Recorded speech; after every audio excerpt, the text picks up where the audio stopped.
Welcome back to the Course Correct podcast. I'm your host, Tyler, joined by... Huh? What? We're recording the intro. Oh, sorry. I'm Donnie, and this is the Course Correct podcast.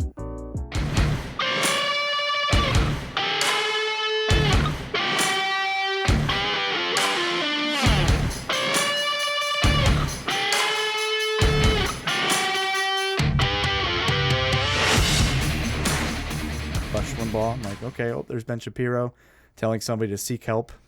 Okay. Because they're being like ridiculous. Put it away, man. I'm really sick of social media. Yes. Like, I am so sick to death. Oh my gosh. Of the absolute, you can't look at me when you're talking. Please, let's look at each other while we talk. Holy moly. Yes, eye contact. Yes, that's very important. It's an important part of conversation, yeah. Yeah, so social media, fairly new to America, but man, has it overtaken us and the whole world by storm. And so there's some pros to it, there's some cons to it, and I just want to get into it. What you think about it? Well, I like to use it as a tool as much as possible, but I admit that I am falling victim to, the obsession and checking Twitter and checking Facebook and checking my likes on Facebook, Instagram. I'm being guilty of what we're actually going to talk about today and how it's being used and abused by millions upon billions of people, really. Well, I've been there. I mean, I've had social media accounts. I used to have Facebook. I mean, but wait, let's do a throwback. What about MySpace? Anybody MySpace? Yes. Huh? Oh my God. I'd ask my parents for permission to that. And even then, then, in my 15 or 16-year-old self, I said I don't want to use real pictures. So I used pictures of other people because I'm like, I don't want to be on the internet. Yeah. Do you remember you could put a song? A song. On, like, hey, look at me. This is my song. Hey, I like the Doors. It describes me. Yeah. It was so strange using that, and that's become so irrelevant because Facebook came in, and I guess around, I don't know when it came in exactly. We probably have it in front of us. I think 2005, 2006, and yes. Well, earlier. No, I think the earliest would have been 2004. However, I mean, I don't know. We could fact check when it came around. Yes, I made a Facebook account in 2010 when I was my senior high school. That's how much I didn't get on the bandwagon until then, and even then, I'm like, I barely use it. I went long stretches for years where I just wouldn't use it. I wouldn't install it on my phone because I wanted to practice what I preached, because when I was in college, I said I shouldn't be on this too much. Like it's But not everybody feels that way. No. So many people say, I need to be on it more. And so it's just crazy that 2.7 billion people currently on it. Obviously, I understand that not all 2.7 billion are legit.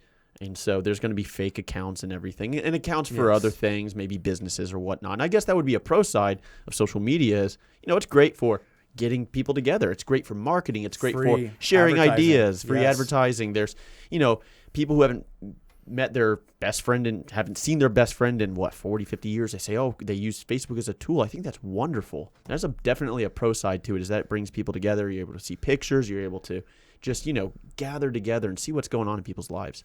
Yes, absolutely. Especially older people too. I feel, when I talk to my parents or aunts, uncles, they all connect with everybody that's, from their past, or they went to high school with, and like, oh, this is what they're doing now. And I wonder if they look at them in envy, or like, oh, look at me, I'm better than them now.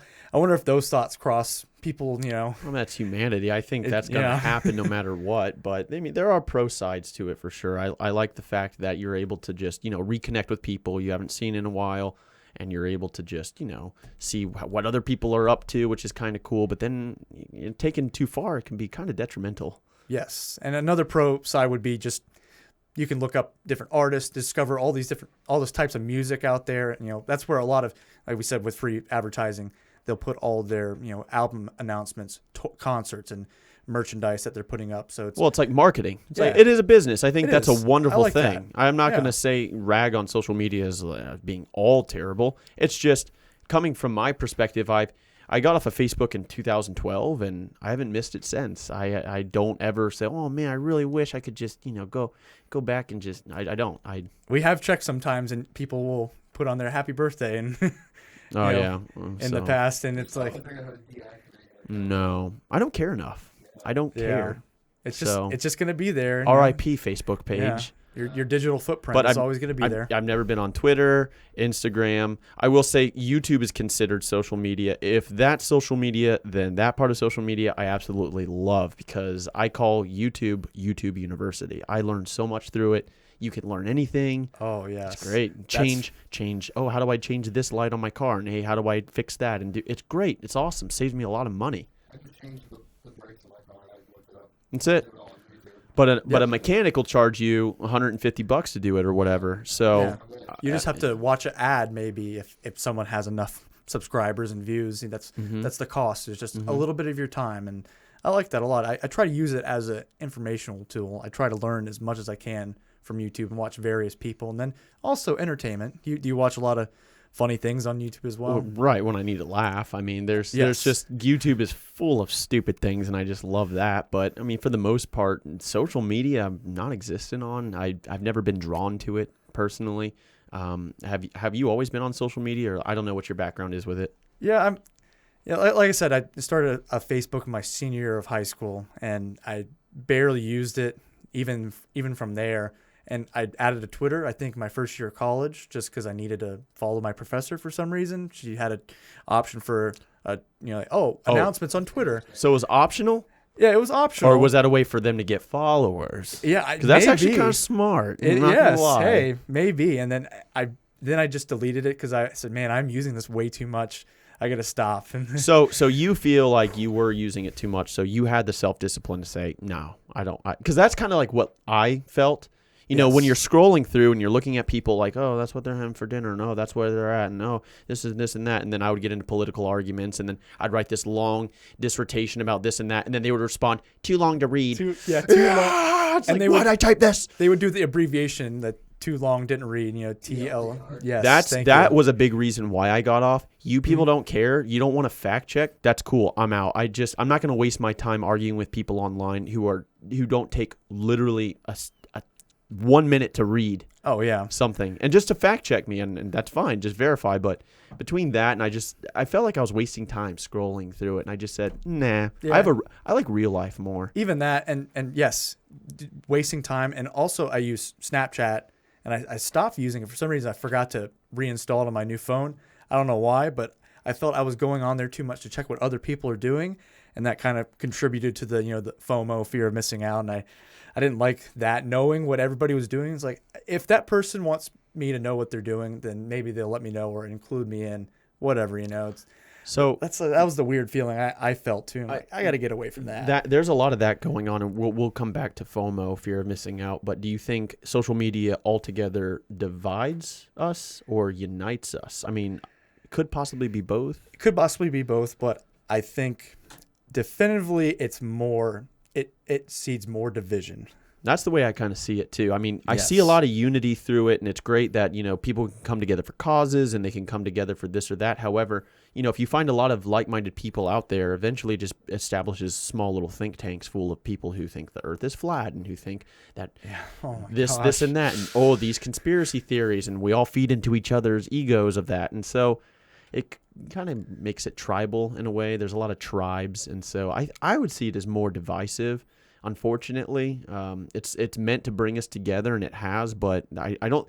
To everything, there's a good side and a bad side. That's the way I kind of view life. I know there's gray parts. I know, but I know that with something that has a good side, there could be a bad side. There could be, potentially. So I tend to. I've always been more skeptical towards social media. Yeah, being wary of it, having a healthy degree of skepticism towards social media in general, especially Twitter. I think that one that's a cesspool of just the vitriol that comes out of that. Yes, the degenerative arguments that happen, and just the mudslinging and trash talking back and forth. It's very toxic, and to some degree, I find some entertainment from reading it. I've been getting back on Twitter lately. I had a hiatus for probably 5 or 6 years, and now I'm back on it.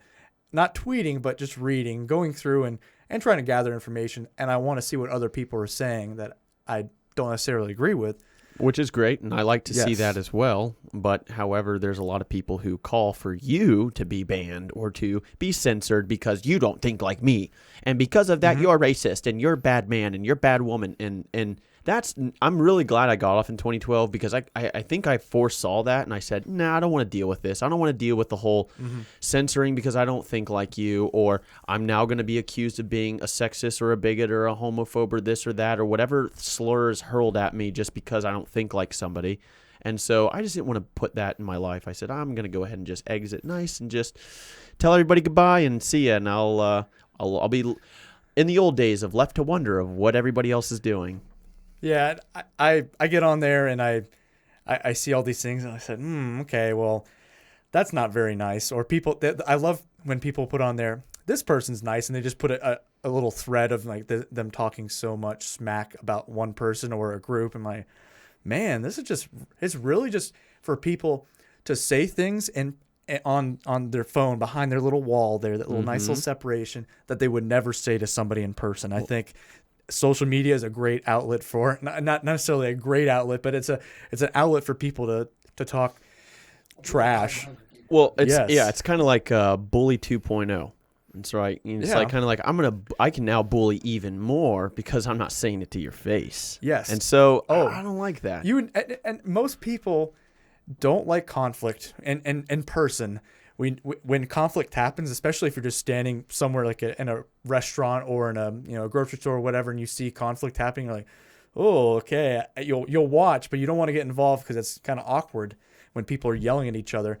And that's what Twitter is everyone yelling at each other, but there's no feeling of, ooh, I'm in an awkward social situation, right? Like, oh man, I gotta kind of be careful and avoid this. And I think just so many people on Twitter, I'd say 95% of people on Twitter would never say that to another human being in person, right, to their face. Yeah, having that screen helps them to be not anonymous because you kind of know who they are, but it's just, if some guy's in New York talking smack to some guy in Texas or whatever, I mean, come say it to my face. Nobody's really going to do that. And so, right. So I'm just not the biggest fan of that, and especially Twitter with what they've done recently, and to see that they have censored people, they've kicked people off for saying simple things that they just don't agree with, and that's not part of our policy platform. Listen, free speech, I am all for the good, the bad of free speech. If you want to be racist and hateful, I believe you should have that right, as long as you're not calling for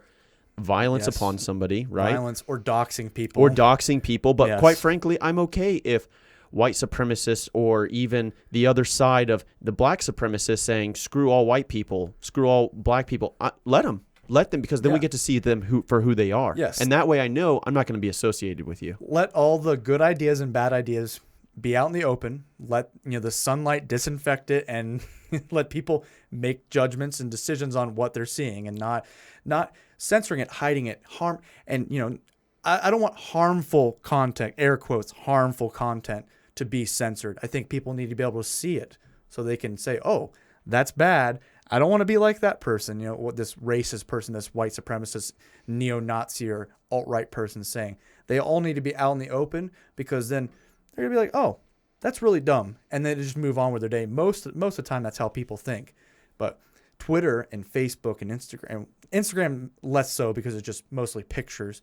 They're like, we have to protect people. We have to protect them from bad ideas, hate speech. And then they're the ones who get to write the code and algorithm of what is, in their view, bad speech or hate speech. Which, by the way, let me just say this about hate speech. There's no such thing as hate speech. If you believe in hate speech, you don't believe in regular speech. You don't believe in free speech. Because if you want to say hate speech is bad, it needs to be regulated, well, what's going to stop the government from saying, no, we're going to regulate free speech? You can't have it. You can't have your cake and eat it. You cannot say hate speech is bad. We got to regulate it. Well, then you're opening up the door for free speech to be regulated. That's a slippery slope. That is a very dangerous slippery slope. And so I hate that term hate speech, because who gets to determine what hate speech is? Yes. I personally don't subjective. care. If somebody wants to go on a street corner and wish 1,000 curses upon me and wish I were dead and this and that, I have fun. I believe in your right to say it, because it is how you feel. But the moment it becomes, now burn down his house. Okay, well. Yeah, that's where we draw the line. Yes, because now inciting violence is not right. I think everyone can agree. Left, right, center, anybody, aliens from different planets can agree. Right. It's like it's simple.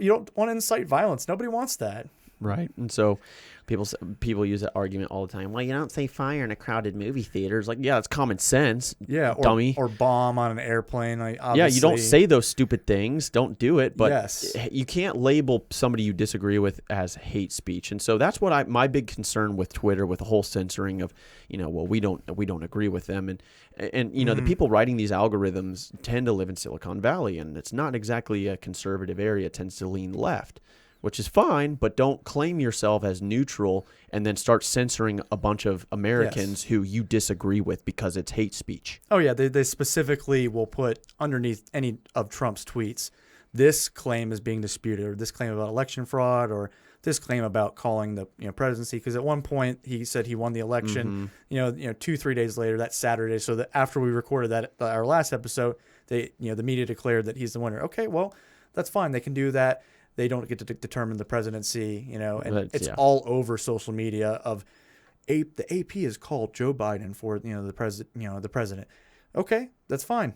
You can't. They can do that, but there's the social media and the legacy media don't determine who the president is. Yeah, our legal system the does. Legal system, the electors, all those things have to be carried out, and that's they keep putting all these little facts about election fraud. 0.005 chance. They show here's a fact check from all these different sources, and you look at the sources, none of them are right leaning. It's been weaponized. They're all center left or far left news organizations that are calling the race or saying that voter fraud doesn't exist. Well, if there's evidence for voter fraud, then there is evidence. Okay, and I don't want to get into like a whole voter fraud thing. No, but we'll come back to that at a later time. But I don't like how a big part of our Congress has weaponized big tech against Americans to say, no, you guys are allowed to see this, and you're not allowed to see this. Yeah, or they're gonna, we don't like that story, so we'll censor it because we think it's false. Yeah, or we're going to clarify this story. We'll clarify it for you. That Trump said this thing, so it's obviously wrong because Trump said it. But if the shoe was on the other foot, that. Everybody on the left, or everybody, Joe Biden, Kamala Harris, would take this to court, and they would be talking. That's fine. That wouldn't bother me either. They would be completely reversed, and they say, well, their claims they have for a right election to it. fraud are, they would go to bat for them. They'd say their claims for election fraud are, Gore did it in 2000, and they still declare to this day true. that Bush stole it. So be it. Let me ask you guys a question. I know we're talking about social media, and we're talking a lot about the politics of it, but I mean, do you think that's where the issues of social media start or end, or do you think it has a further reach? Oh my gosh, I think it throws more fuel on the fire. It does. Because it further divides us, and it puts us into our echo chambers, because these algorithms, whether you'd like it or not, they feed you what you're interested in, how you think, so you don't get too much outside thought. If I like this type of music, it's not going to offer me another type of music that I haven't been searching for. So it's going to continually feed you certain things because that's the way the algorithm is designed. And so that's why I've never been the biggest fan of having data collected on me. So that way, you need to get them to watch these videos and this and that. But for you, when YouTube does it, I like it sometimes. If I'm playing specific music and it feeds me some music that, I haven't listened to this, but it's similar and I like it. Okay, great. That's a positive aspect, but the data collecting for sure on Facebook and Twitter, it will feed you ads of things that you're interested in, which could be argued, okay, well, this is going to make it easier for me to make a purchasing decision, or like, I forgot I needed this or whatever. But it's kind of predatory in a way. Yeah, I don't like it done whatsoever. I don't mind if YouTube, if I'm learning something and it says, hey, you might be interested in this, sure. But that's why one of the big reasons why I got off of Facebook and just stayed away from social media, because I didn't want data collected on me and I didn't want to waste my time. Generally, social media can be used for good if you spend less than 2 hours a day on it. But when you spend more than 2 hours a day on it, that's when we see a lot of issues. And there's a target audience who's really suffering from this, and that's iGen. Internet generation, or Gen Z is what Gen Z, but their name is. They're known as iGen, born in 1995, and it's the first generation that had really handheld phones and access to the internet and all the social media platforms. And I want to talk about that because that's very sad that that's not being addressed at all, and our kids are still continue to be targeted. and they're suffering. It's, we've looked up a lot of the statistics for it, and with depression and anxiety and suicide has been the cause of this. It's very scary and disheartening to see that for these middle schoolers that are going through this. It's mainly the middle schoolers. I mean, high schoolers aren't as affected, but starting in 2011, you see an increase in girls 10 to 15 years old with higher rates of anxiety, higher rates of depression, and more follow through with suicide. For the longest time, it was the young men who would follow through with suicide, but more females attempted it.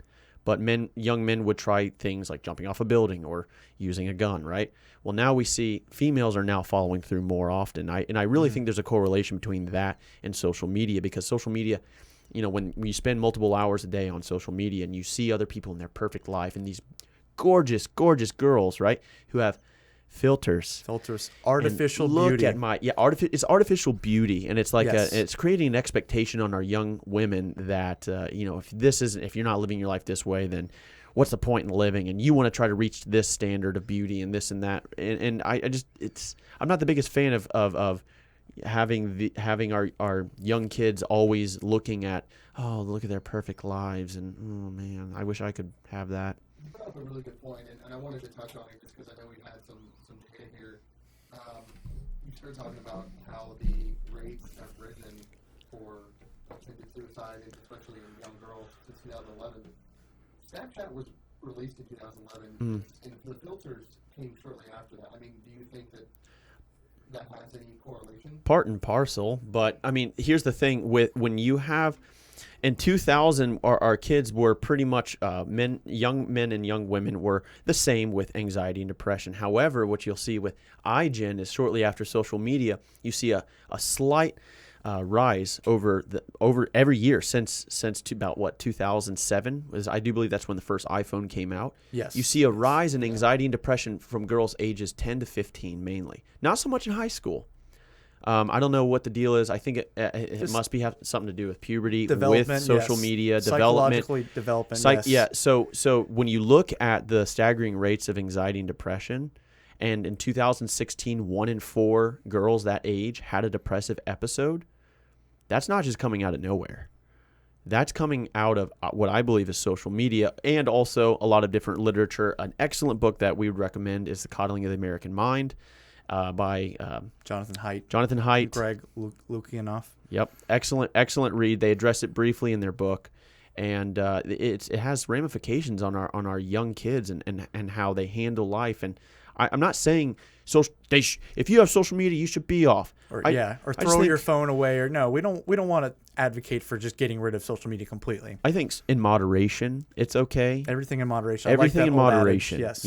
I think we really, as a nation, need to kind of take a look back and see, and take a step back and look at how it's really affecting our kids, because it's one thing when the kids are just and this is natural. They're naturally depressed, so they have anxiety. It's a lot of people have that, but when it's starting to skyrocket, there is a direct correlation, and that really can be found in social media, because that really wasn't as big an issue up until social media. Yes, and it's almost, gossip happens.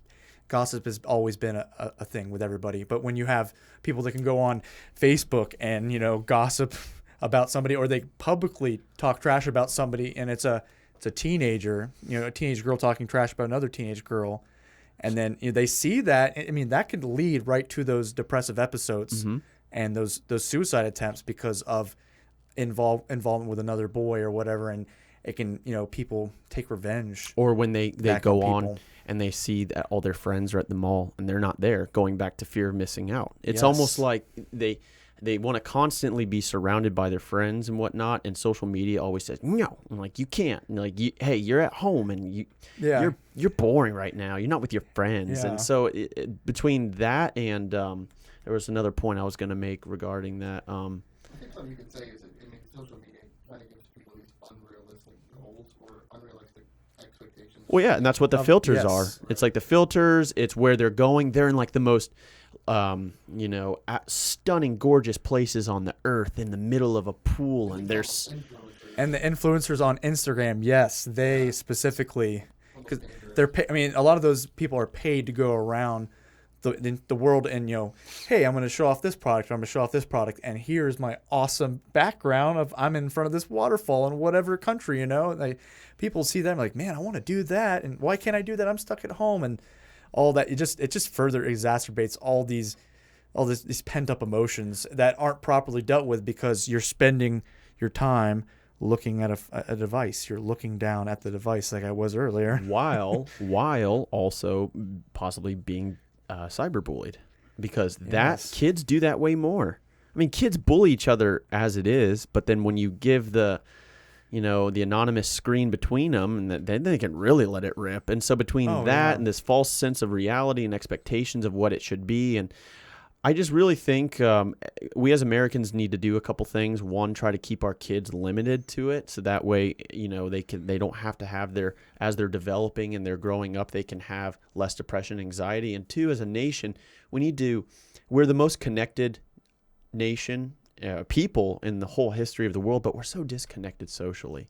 And so we really need to work on trying to get back to the root of talking to each other face to face, and not being on our phones while we talk. And it's so important to make eye contact. If we're hanging out, we're people just hanging out at other friends' houses, and I've seen it, and you've seen it. It's anecdotal, of course, but everyone's on their phone, and we're having conversations, but we're all looking down at their phone, like, oh, let me check my Instagram, let me check Snapchat, let's see what these people are doing at this other party or this other house or whatever they're hanging out. Like, put the phones down, put it in a little bowl and say, hey, let's all hang out and talk, or play a board game or whatever, do something fun together, instead of just being absorbed into that screen, looking through into that window. And the phone is great. Like we said, no, it's I think amazing. We said before, I'm not against the having phone. The world's knowledge, the wealth of world's knowledge right here, that's awesome. It's a great utility. It's a great tool to have, but it can be abused and used as a crutch. I mean, and a crutch. And anybody who's listening, seriously, next time you're out at dinner, look at how many people are on their phones. Next time you're out and about, look at how many people, as soon as they get in line to wait, the first thing they do is pull out their phone. Oh yeah, it's almost like we try to escape reality, because this is what we do. We just look at our phones, and I don't get it. We get bored. I do it all the time. If I'm bored, if I'm standing in the line, like, all right, let me check my phone, because I just can't. I can't. It's for some reason we almost don't pay attention to our surroundings, because we have something just interesting in our pocket. We can go to Facebook, Instagram, Twitter, see who liked us. It's dopamine hits. It's dopamine hits. It's just. And we're becoming dependent upon it. And the thing is we're becoming way too dependent upon it, and it's a free service, which means we're the product.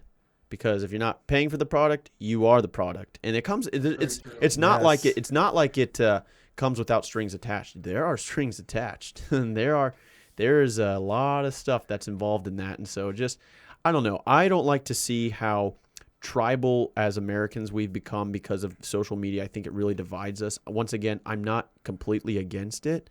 I just really think I think we should take a step back, and before we go further down this road, we should analyze the positive and the negative, and try to get our next generation of kids off of it, more socialized. Right? There's 5 things that kids can do to naturally lower depression.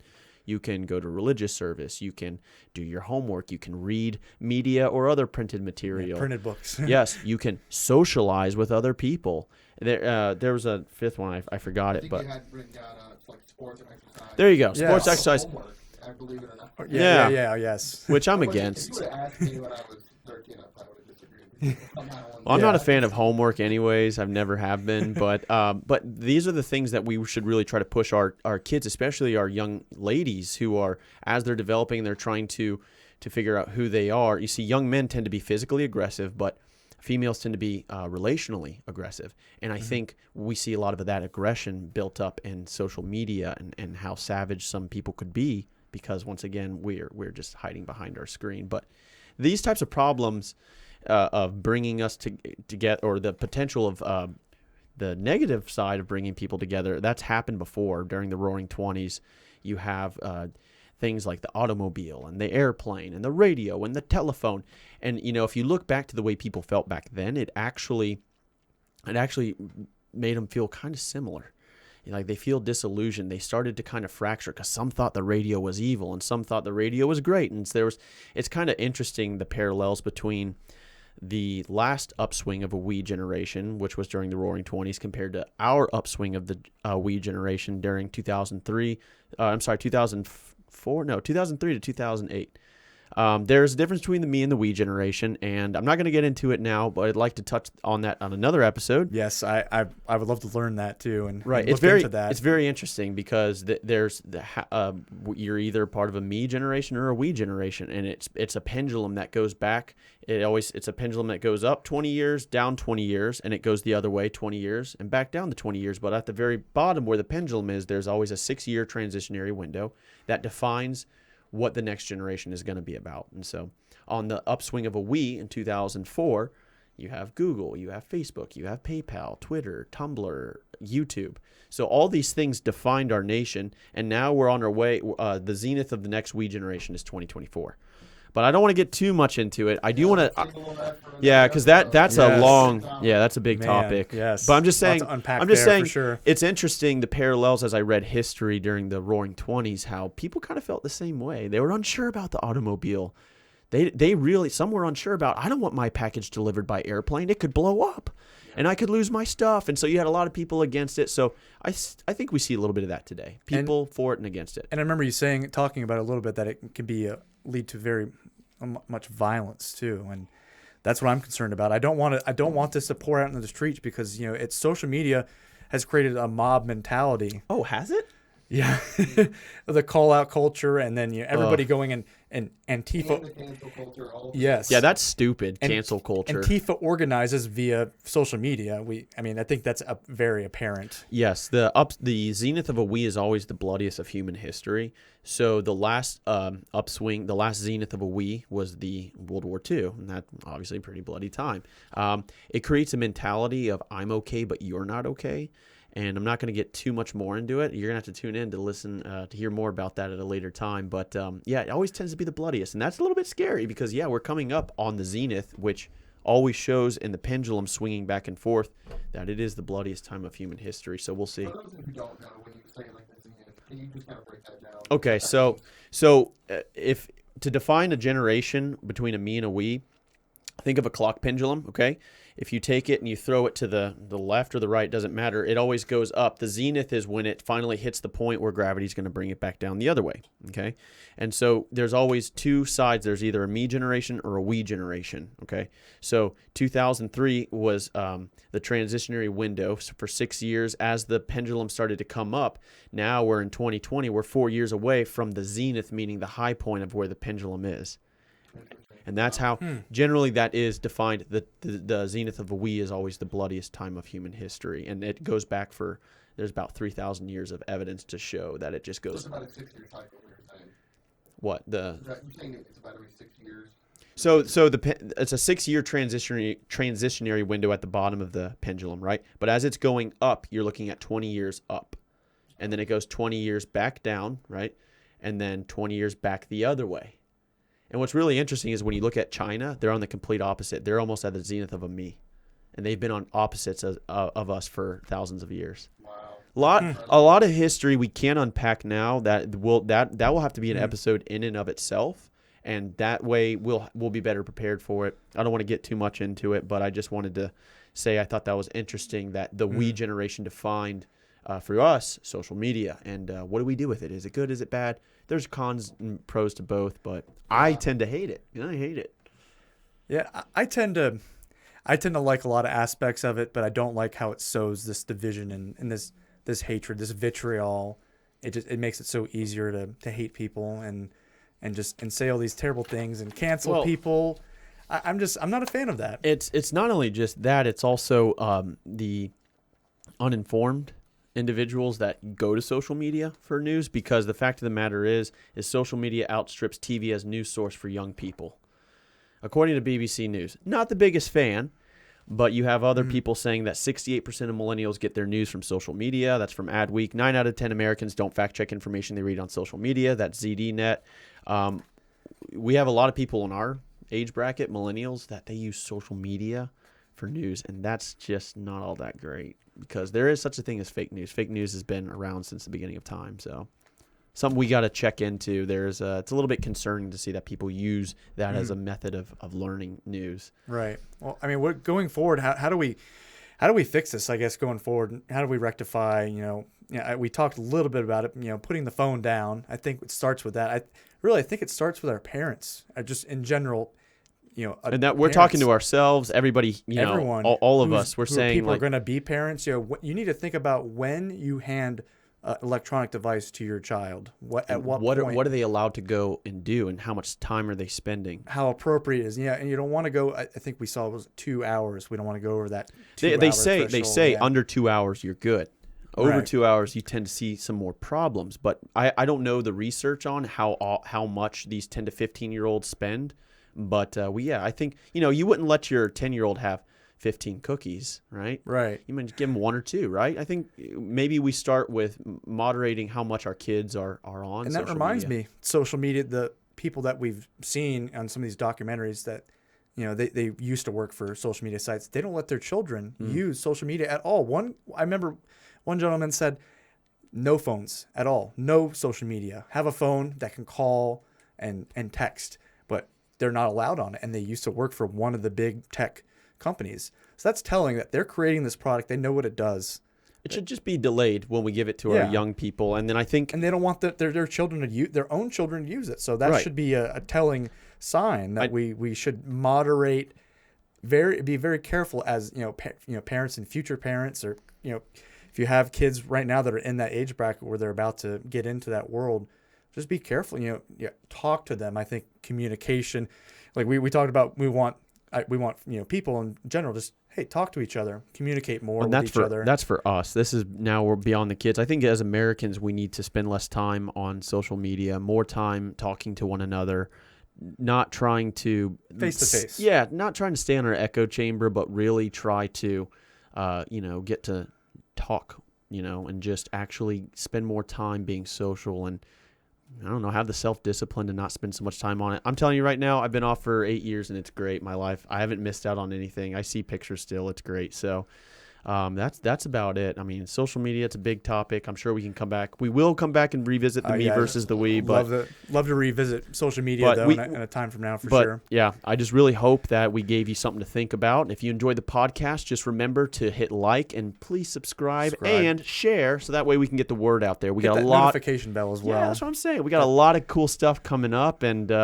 I mean, we're not going anywhere anytime soon. We're going to be posting like crazy. So, hey, stay tuned because we got a lot of fun stuff coming your way. So thanks for tuning in, and we'll see you next week. This is the Course Correct Podcast.